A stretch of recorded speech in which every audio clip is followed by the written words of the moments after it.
Is anyone else waking up almost like clockwork, bright as day, at around about 3 o'clock in the morning, despite no intention at all to do so? I know I was, and I found a way to prevent that from happening. In this video, I'm going to share with you exactly what I do, and it's extremely simple. I'm going to firstly tell you why it's happening, then what you do about it, and not sometime in the future, but tonight, so you can get a great night's sleep straight away. Folks, welcome back to Low Ted. We are learning one thing every day. My name's Wayne. I run Learn Well Books. We are an international best-selling book publishing house. We produce books on the 5 most important topics in the world. That is health, relationships, productivity, mindset, and money. We know that anyone who masters their life in all these 5 important areas is going to live a fantastic life. So we are on a mission to deliver the best possible information across all these 5 areas. Now, we come across some incredible information in the course of our work, and not all of it's going to end up in a book, but we love sharing this information because we know it makes a positive difference to the lives of the people that it reaches. So we learn one thing every day, and today we're learning about how to get a good night's sleep. I would go to bed at 10 p.m. I'd set my alarm for 6 a.m. and precisely like clockwork, bright as day, I'd be up at 3 a.m. And I felt stressed and anxious. And like I said before, I went to work on discovering why this was happening. And I'm so pleased to share it with you. It is a simple reason, but it's not anything that anyone had ever told me before. They told me, you've got to meditate, you've got to relax, it's stress related, it's anxiety. And so I would meditate before I'd go to bed. I'd move my dinners earlier. I thought that was part of the problem. I'd put my phone out of the room, all sorts of things. None of it was making any difference until I discovered what was actually the cause of it. This is why it's happening. But I'm going to firstly establish a couple of things that are really important.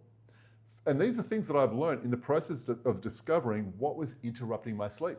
First, my liver, an amazing little organ. All day, it's squirreling away what's called glycogen, which it then releases as glucose. I also discovered that my brain, our brains, run almost entirely on glucose. And of course, our brains never shut down. In fact, if our brains do shut down, we've got major problems. And our brain will do whatever it can to avoid shutting down, which is a very, very good thing. So here's the timing of all of this. All throughout the day, I'm eating food and my liver is processing that and storing glycogen that it can then release as glucose. My last meal of the day was getting earlier and earlier. I was finding myself eating at 7 p.m., then 6 p.m. If I was intending to wake up at 6 a.m., that's a full 12 hours with no food. And there's every chance that my liver has not stored enough glycogen to get me through that time span. So at 3 a.m., my brain would fire off a red light emergency alarm saying, guys, we are running low on glucose. It would then trigger my adrenal gland, and my adrenal gland would say, oh, emergency, we need to release cortisol and adrenaline, which then would, with the express purpose of waking me up in a state of panic, because my brain's effectively saying, guys, we've got a problem, and oi, Wayne, you need to fix it. I'd wake up clear as day, feeling anxious. My heart's racing, and I've got all the signs of tension and stress. So that's what's happening at my place at 3 o'clock in the morning. But there's a few other contributing factors that can worsen the situation. Firstly, I was moving my dinner earlier and earlier, thinking that was causing some disruption to my sleep, but that was actually exacerbating the problem because I was increasing the time span between my last meal and my wake-up time. If we're experiencing high stress during our day, that's triggering cortisol and adrenaline, which depletes our store of glucose. If we don't eat enough during the day, our liver can't store enough glycogen to last us through the night. Alcohol is also a contributing factor. If we have alcohol in our system before we go to sleep, our liver is prioritizing metabolizing the alcohol instead of regulating our glucose supply.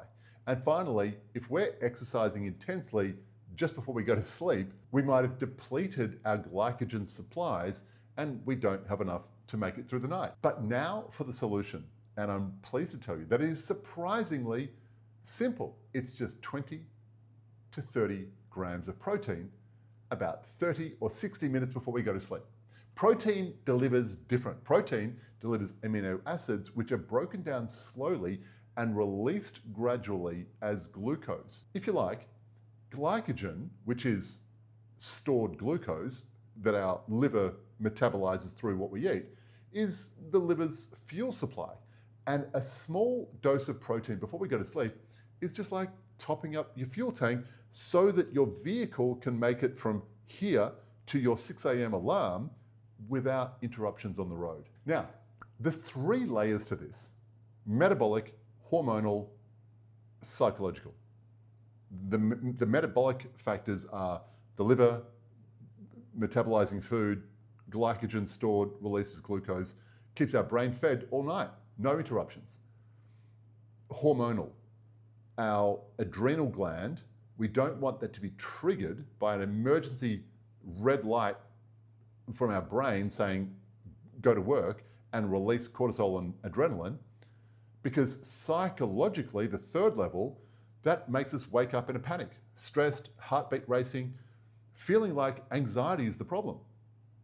Now, most of my attempts to solve this through meditation and calming down and all these things, they were focused on the 3rd order consequences. That was not the root cause. The root cause was, wait, just take a bit of protein before you go to sleep. You're running out of fuel during the night. Worse still, and look, thankfully, I never got to this point, but it was on the horizon, I'm sure. And for anyone that's been dealing with sleep problems for years and years, it's affecting their mood, it's wrecking their day, they might have turned to medicine. They're taking drugs, and think about the consequences here. They're taking drugs to suppress their bodily functions so far that they don't even register a brain level code red emergency. That is severe. And it's not even directed at the cause of the problem. It's directed at the 3rd level, the psychological problems, thinking, yeah, I just need to manage my anxiety. I just need to push through. I'm just going to push myself into the deepest sleep possible and ignore everything that my body is telling me. The beautiful thing about this is the solution is not something that's going to take it's not a meditation class. It's things that you've probably got in your cupboard right now. And it's not sometime in the future. It's not after a few weeks. It's tonight. Tonight's a better night's sleep because of what I'm going to share with you that you can do today to improve tonight. Remember, 20 to 30 grams of protein, 30 to 60 minutes before you go to sleep. And here's 5 things. Here's the recipe, the menu. Greek yogurt, 1 cup, 20 grams of protein. Cottage cheese, 1 cup, 25 grams of protein. What I do, small protein shake, 1 serving, water, 30 grams of protein. Couple of hard-boiled eggs, or a handful of nuts and a little bit of cheese. Not another meal, just a small serving of protein to make it through the night. A couple of other things. Avoid alcohol, less intense exercise right before you go to bed, and get enough food, sustenance, and nutrition during the day to help your liver metabolize, store the glycogen, release the glucose through the night. What a beautiful solution. Easy, simple, probably in your cupboard right now. Do it today, sleep well tonight. And please let me know what a difference it made to your night's sleep and the day after. Thank you so much for watching. I hope you found this helpful. This is Low-Ted. Remember, if you want to be interesting, you've got to stay interested. That's why we learn one thing every day. I'll see you tomorrow.